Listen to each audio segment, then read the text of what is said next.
temukan uniqueness-nya aja, uniqueness dari produk yang memang mau kita jual atau kita tawarkan atau kita jalanin gitu. Dari situ, once kita punya uniqueness dibandingkan yang lain, cepat atau lambat tuh kita pasti akan dilihat orang gitu. Dan orang lain yang awalnya menolak ketika ngelihat oh iya si A ternyata mereka punya kekuatan uniqueness di sini. Once dia punya needs ke arah sana, pasti akan orang itu atau perusahaan itu yang dikontak itu.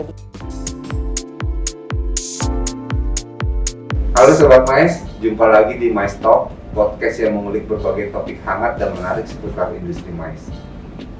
Pada episode kali ini kita akan membahas tema yang cukup menarik, penting, dan diharapkan bisa menjadi solusi bagi para pelaku mais di Indonesia.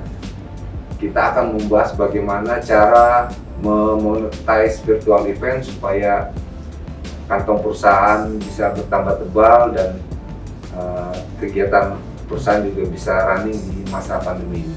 Dan untuk itu saya telah bersama dengan dua narasumber. Yang pertama ada Mbak Bunga dari Diandra Group. Apa kabar Mbak? Baik. Sehat ya Mbak? Selanjutnya ada Mas Panca, Ketua Masata dan juga CEO dari Raja Mais. Halo Mas. Halo Mas Bayu, apa kabar? Sehat ya Mas? Sehat, terima kasih. Lagi sibuk apa nih Mas sekarang? Ya. Sekarang lagi ada event ya? Iya, kemarin lagi buat acara namanya Toraja and Beyond Tourism Week di stasiun MRT. MRT? Iya. Itu konsepnya hybrid, offline ya? Full Hybrid, jadi dapat ada offline-nya dengan terbatas dan juga kita airing juga gitu ya, ada online-nya juga.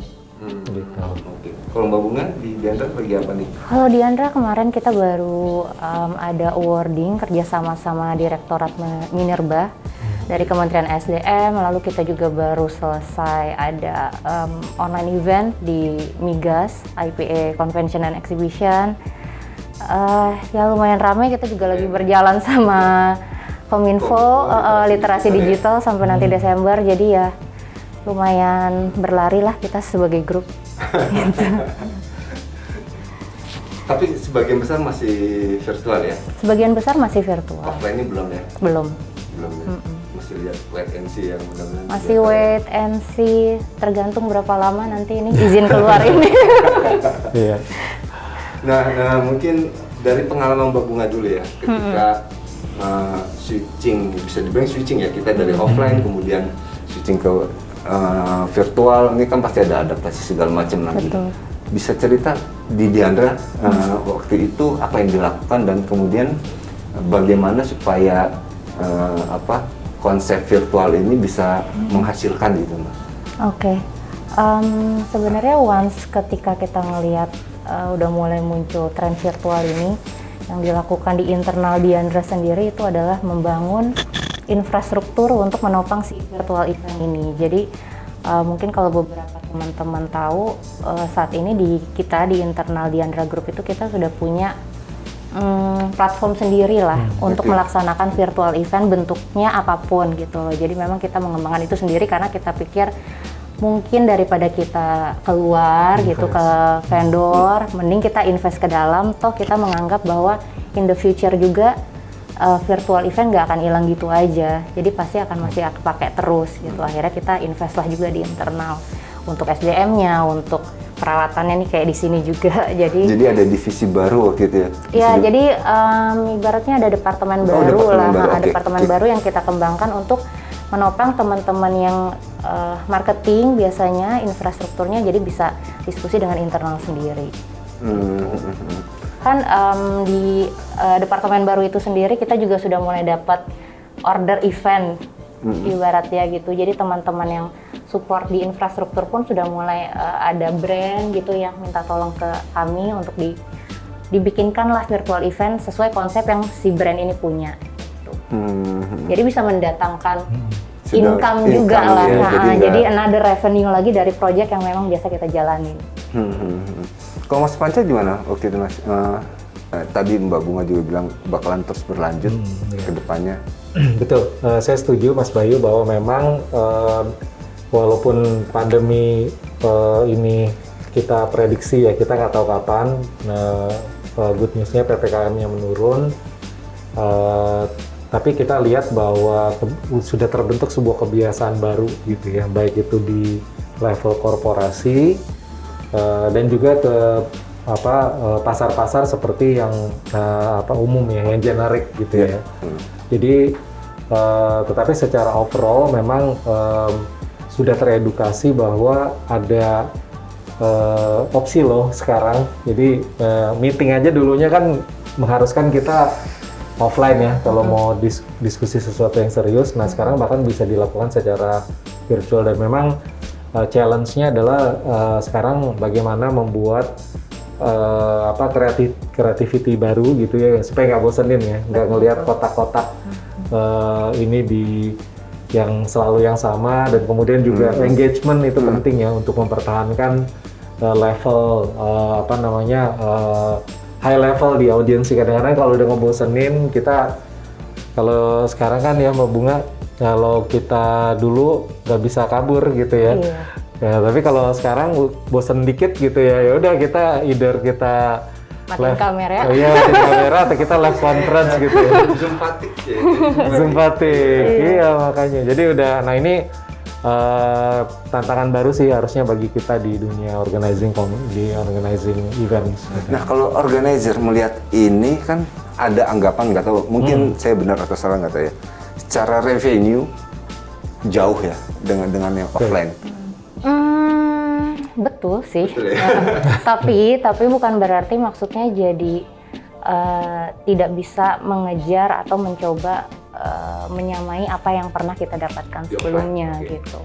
Tapi memang pasti ada penyesuaian juga, karena ya penyesuaian revenue kan berarti ada penyesuaian spek juga, ada penyesuaian betul. SDM, maksudnya banyak sekali penyesuaian juga di situ gitu. Dan ya sama kayak Mas Panca bilang, memang kebiasaan orang perubahan, mindset orang juga berubah when it comes to virtual event kan gitu.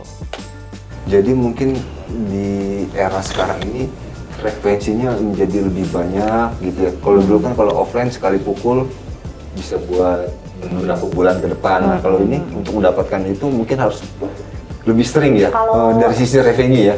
Kalau pengalaman aku sih ya, gitu. Namanya kita mencari pendapatan kan. Jadi kalau misalkan emang dirasa lebih sedikit, gimana caranya biar kita bisa menjalankan itu dalam satu paket untuk sekian term waktu tertentu gitu. Tapi dari kami sih, dari pengalaman saya juga pernah juga menyelenggarakan satu project yang ternyata secara, walaupun dia virtual, secara value bisa dijual lebih tinggi dari kebanyakan virtual event yang sedang terjadi saat ini gitu. Namun memang bukan berarti sama dengan ketika dia offline, tapi untuk virtual event ya cukup oke lah gitu. Jadi terserah kita mau yang mana. Caranya gitu kan.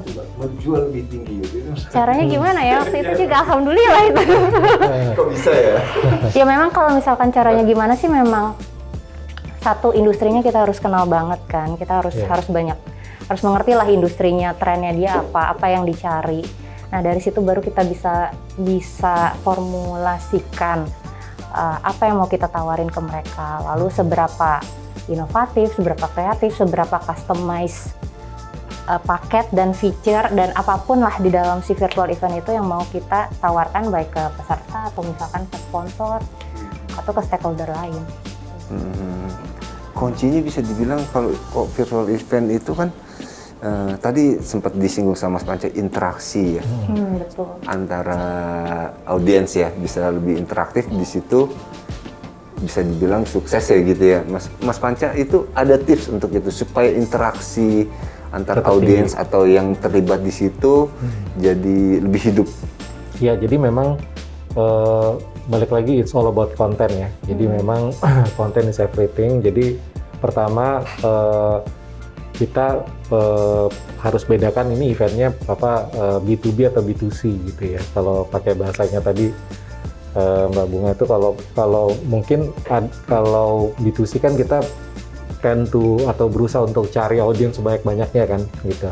Sedangkan kalau B2B itu engagementnya bagaimana supaya terjadi engagement. Nah ini yang jadi sebenarnya tantangan bagi kita ya di teman-teman IO dan juga PCO yang saat-saat ini, karena memang betul tadi yang disampaikan bahwa sekarang tuh project-nya harus kecil-kecil dan banyak kalau memang mau jaga ininya ya, karena kalau dulu kan kalau di timnya Mbak Bunga dulu mungkin satu project besar itu harus punya beberapa tim yang besar juga gitu. Tetapi sebenarnya kalau di virtual itu bisa kita lakukan secara simultan gitu ya, secara simultan. Jadi challenge-nya sekarang memang untuk jumlahnya, dan kemudian juga tadi untuk menjaga momentumnya memang ya kita perlu sesuatu yang baru, karena kita juga sebenarnya berhadapan dengan tim internal perusahaan ya. Jadi kalau seandainya itu cuma basic meeting, sebenarnya tim di internal perusahaan dia bilang ya udah nih lagi kurang bagus, kita bikin sendiri aja bisa kok. Gue tahu beli Zoom-nya gini, terus kalau cuma meeting sendiri mereka nggak perlu ini gitu. Jadi memang ini juga kembali ke kita mendirect ke pasar yang mana gitu ya, karena kalau yang punya duit kan sekarang kan kementerian dan lembaga gitu ya. Jadi kalau ke korporasi ngarepin kita organize meeting yang dulu biasanya mereka serahkan ke IO itu mungkin it's over gitu ya. Berkurang lah. Iya. Almost over atau berkurang ya. Karena ya itu dia ya Pak. Karena kalau hybrid itu dan kadang-kadang juga kita lihat hotel juga udah mulai ini ya, mungkin bisa bentuk tim sendiri juga gitu ya. Jadi itu nggak tanpa intermediaries lagi gitu ya. Mereka udah bisa langsung ke ini, terus kalau beberapa udah nyediain. Saya kemarin ada sebuah ini hotel, mungkin saya nggak perlu sebut, tapi dia udah invest juga alat-alat yang bahkan yang itu ya buat para PCO. Iya. Karena semuanya dari sisi klien juga bisa terkadang handling sendiri, kemudian hotel juga menawarkan hal yang sama. Nah, berarti value atau positioning organizer-nya gimana supaya di kreativitasnya kalau aku bilang, karena itu yang nggak istilahnya nggak kebeli ya, bukannya nggak kebeli, yang istilahnya kita memang harus inilah yang mungkin Mbak Bunga aja setuju, kita harus came out with new ideas gitu ya. Kuncinya di situ ya. Nah, tadi kan Mas Panca bilang dari sisi value nilainya mungkin kecil ya, tapi kan sebenarnya itu bisa, atau mungkin belum nemu cara tepatnya ya gitu untuk mengkapitalisasi itu menjadi lebih oke lagi ketimbang offline, karena potensinya sebenarnya ada kan di situ. Corporate juga sudah mulai berminat kan untuk ke situ ya. Kalau Diandra juga kan sebagian besar kok nggak salah kliennya corporate ketimbang government kan. Kita anak baru lah ibaratnya kalau di government event baru kita coba deploy setahun terakhir ini gitu. Tapi memang kalau dari kami kebanyakan memang korporasi dan ya mungkin untungnya korporasinya ada kayak tadi Mas Panca bilang sih, memang beberapa ada yang develop internal sendiri, cuma yang bisa kita tawarkan adalah profesionalisme sama kayak service excellence sama implementation excellence-nya aja loh, execute-nya harus lebih baik daripada misalkan mereka punya tim internal, karena ada juga yang menawarkan ke kami, masih ada sih Mas Panca sedikit tapi ya sedikit, tolong dong kita mau ada monthly meeting misalkan, justru kita pengennya belajar dari IO gitu, gimana caranya biar nanti execute-nya biar lebih smooth gitu.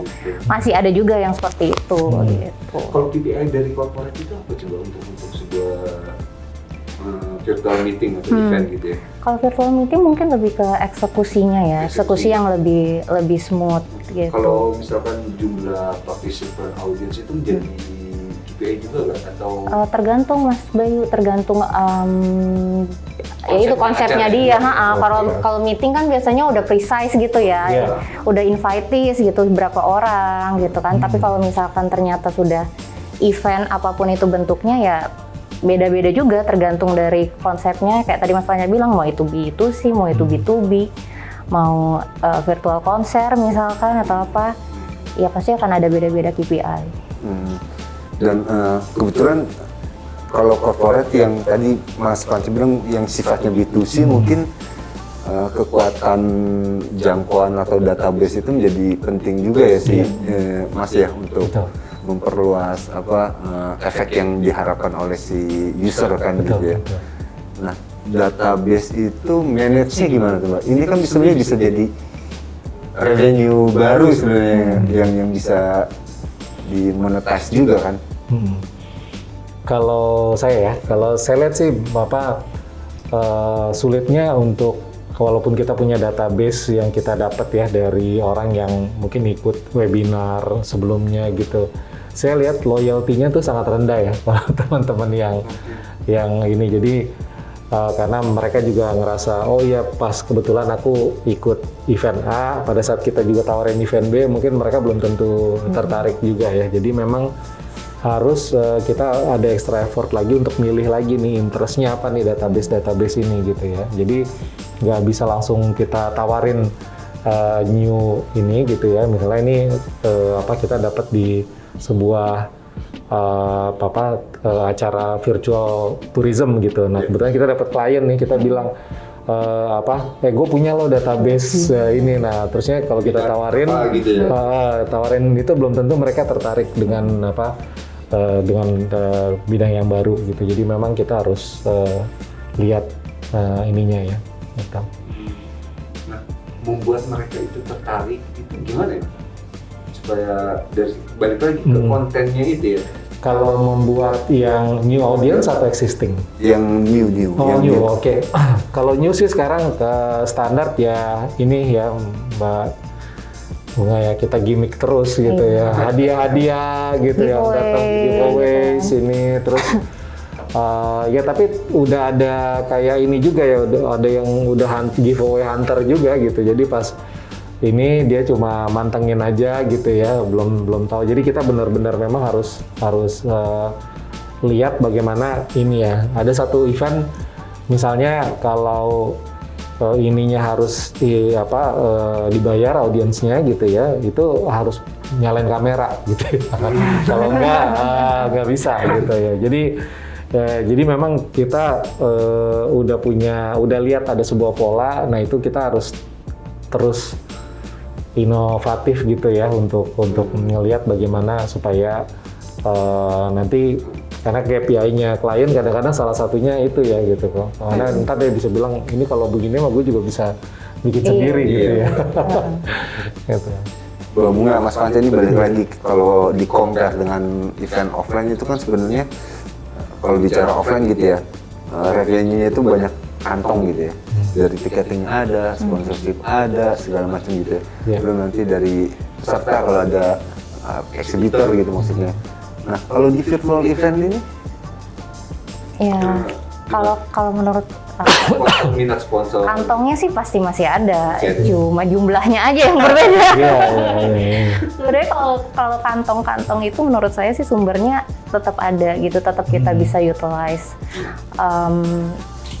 Tinggal konsep kita apa ya, kita harus punya uniqueness lah ya, harus ada unique point yang ditawarkan dari apapun yang kita kerjakan gitu. Jadi mau itu kantong dari partisipan atau kantong dari sponsor atau kita mau jual sistem kita, ya uniqueness kita apa di situ gitu, kekuatan kita apa. Terus kayak tadi aku bilang, emang sebenarnya virtual ini tuh untuk explore creativity itu memang banyak. Karena kayaknya kalau per IT-an kayak kalau saya ya kayak apapun bisa, tapi kan pasti kan ada batasan kita mau sampai seperti apa untuk menggapai si KPI kita itu. Jadi kalau kantongnya sih menurut saya sih masih ada, karena semua orang masih punya marketing budget itu juga masih ada, betul. Mereka masih punya postingan itu, cuma dengan kondisi yang seperti ini kan pasti jumlahnya aja gitu yang mungkin nggak sama dengan biasanya gitu sebelum pandemi. Gitu. Kalau Mas Panca ada pengalaman untuk itu? Ada misalkan event kemarin gitu? Iya, kalau event yang memang kita arahnya sekarang lebih ke gimana caranya collaborate ya. Kebetulan event-event kita kemarin ada yang komunitas, kita juga rata-rata sih memang kita ngejalanin event yang memang kita invent, yang kita bikin sendiri gitu ya. Dengan harapan karena itu event baru gitu ya, mudah-mudahan itu menarik beberapa sponsor. Tapi tentunya itu challenge juga ya kalau kita buat sendiri dan mengharapkan sponsor. Jadi memang harus datang dari perusahaan yang memang sudah punya satu konsep. Tapi mungkin kita bilangnya gini, oke, lu misalnya punya ini misalnya kalau dibikin budgetnya 100 gitu ya, 100. Terus kemudian kita bilang kita bisa lo bantuin di harga 50 gitu ya, misalnya ya. Tapi 50-nya ini bisa nggak kita ada engagement dengan your related ini partner gitu. Jadi kita bisa dapetin sponsor gitu. Nah kadang-kadang kalau seandainya dia di RAB 100 tapi memang dia bilang 50, kita bisa mau coba datang dengan solusi itu gitu ya. Jadi instead of itu dananya dari dia semua, tapi kita sama-sama yang istilahnya kita udah ke cover lah biaya ininya. Jadi bahkan kita bisa ada sebuah model yang mungkin kalau bisa itu lebih dan budgetnya udah ke cover, kita bisa bagi hasil gitu. Dan bagi hasilnya tuh bisa offset dari biaya itu dia lagi gitu ya. Jadi itu yang memang salah satu yang juga kita mulai tawarkan juga gitu ya. Gitu. Tetap di konten, creativity gitu ya. Teknologi itu otomatis harus dikuasai. Iya, harus dikuasai. Iya. Sekarang jadi harus kayak begitu. Iya. Untuk survive ya. Jadi kita yang marketing pun paling nggak harus ngerti jadinya dikit-dikit Iya, lah betul. teknologinya gitu. Nah, selain itu yang tadi Mas dan Mbak Bunga sampaikan, kira-kira yang bisa dimonetize lagi yang kira-kira dari sebuah kegiatan virtual event atau virtual meeting itu di apanya ya? Ya, kalau dari kami sih biasanya tuh ada juga misalkan B2B gitu ya. Kalau project B2B biasanya kita tawarkan speaking opportunity kan. Speaking opportunity itu kita jual lah gitu di luar dari yang memang biasanya kompensasi sponsor atau kompensasi yang sudah kita berikan gitu, karena memang ada pasti jadi selalu ada bicara di situ saya bayar. Yes, karena ada kadang-kadang beberapa perusahaan yang pengen introduction produk baru atau misalkan program mereka yang terbaru apa, nggak selalu dalam bentuk produk kan, bisa kegiatan, bisa ternyata mereka lagi research di mana gitu. Dan memang asal kontennya sesuai dengan yang memang konsep kita, saya rasa itu juga another kantong lagi yang bisa dimanfaatkan gitu loh. Mas Pandi ada pengalaman terkait dengan itu? Terkait dengan inovasi untuk dapat itu baru ya. Ya. Sebenarnya sih bisa dibilang kalau sekarang nih inovasinya kayaknya udah mulai habis ya gitu ya, karena udah digali, udah digali semua, dan kemudian udah banyak yang mirip-mirip, terus kemudian itu dijadikan bukan lagi barang yang dijual gitu ya. Jadi memang tantangannya sekarang sebenarnya kalau mau buat sesuatu memang harus research ya, tim researchnya harus dalam banget gitu. Jadi menurut aku tuh teman-teman IO sekarang harus punya tim khusus untuk R&D gitu ya. Terutama kalau mau dan lebih ke ciptain yang baru. Tadi saya mau bilang gini sih, sebenarnya zamannya kita online, terus sekarang berkembang jadi hybrid gitu ya. Kalau dulu kan kita selalu ya di IO yang punya event gitu ya. Jadi udah tahu nih, ini event ini kalau ada offline-nya ya, ini Diandra yang bikin gitu ya. Event pet show si B yang bikin. Event tourism ini yang event IO-nya tuh ada kayak ada di kotak-kotak gitu ya. Nah sekarang itu sebenarnya ini yang saya bilang marketnya sudah berubah gitu, dan karena belum tentu teman-teman yang tadinya jago di offline-nya dia jago di online-nya gitu. Bisa aja itu diambil oleh yang lainnya gitu. Jadi itu karena memang tadi Mbak Bunga bilang ya udah ada lebih siap ininya. Jadi customer-nya dari yang tadi perusahaan yang nggak bisa mampu mempertahankan ininya gitu ya, dengan situasi sekarang itu bisa lepas pelan-pelan dan eventnya itu bisa di dalam artinya mungkin dia jadi punya alternatif lah untuk bekerja sama dengan yang lain gitu. Kalau offline-nya dulu kuat, tapi pas lagi online atau di hybridin, yang perusahaan yang nggak kuat ini akan bisa losing the opportunity. Karena pola bisnisnya berubah gitu, seperti itu. Tapi setuju bahwa R&D itu penting karena memang kita menuju ke kebiasaan baru itu di dalam semua lini kehidupan kan, mindset orang juga berubah. Jadi memang harus dicari tahu itu nanti needs-nya apa, trennya gimana, ke itu depannya akan memang seperti harus apa gitu ya. sih. Baik, terima kasih Mas Panca, Mbak Bunga. Mungkin sebelum closing, ada closing statement dari Mas Panca atau Mbak Bunga terkait dengan tema ini. Iya, kira-kira apa sih buat memotivasi teman-teman supaya jangan... Iya, mungkin buat teman-teman yang terlibat di industri yang sama, memang kita struggle, memang berjuang. Saya rasa sih mau itu besar atau kecil ya, masih dari besar, sedang dan kecil sama-sama struggling lah. Cuma apapun itu menurut saya temukan uniqueness-nya aja, uniqueness dari produk yang memang mau kita jual atau kita tawarkan atau kita jalanin gitu. Dari situ once kita punya uniqueness dibandingkan yang lain, cepat atau lambat tuh kita pasti akan dilihat orang gitu. Dan orang lain yang awalnya menolak ketika ngelihat oh iya si A ternyata mereka punya kekuatan uniqueness di sini, once dia punya needs ke arah sana pasti akan orang itu atau perusahaan itu yang dikontak gitu. Jadi jangan menyerah. Oke. Mas Panca? Iya, kalau saya sih ngelihat selain uniqueness tadi yang disampaikan, memang harus berani juga untuk go beyond ya gitu ya. Jadi memikirkan apa yang bisa kita ciptakan yang baru gitu ya. Konten-konten apa, kemudian juga kombinasi dari yang tidak pernah dipikirkan gitu ya. Karena kalau saya sih selalu percaya pandemi ini sebenarnya bukan sebuah musibah, tapi sebenarnya kalau kita lihat ini bisa jadi juga sebuah anugerah karena kalau dulu mungkin kita nggak mau kolaborasi yang lain gitu. Misalnya aku sama Diandra ngapain, kita kan sama-sama ini gitu ya. Tetapi setelah kompetitor gitu ya. Kompetitor, tapi itu jadi terbuka kalau itu sekarang. Jadi ini meruntuhkan ego ini. Nah jadi ini yang sebenarnya diharapkan bisa terjadi. Pandemi ini mendudukan kita sama-sama melihat apa yang bisa kita saling dukung gitu ya. Mungkin kekuatannya di mana.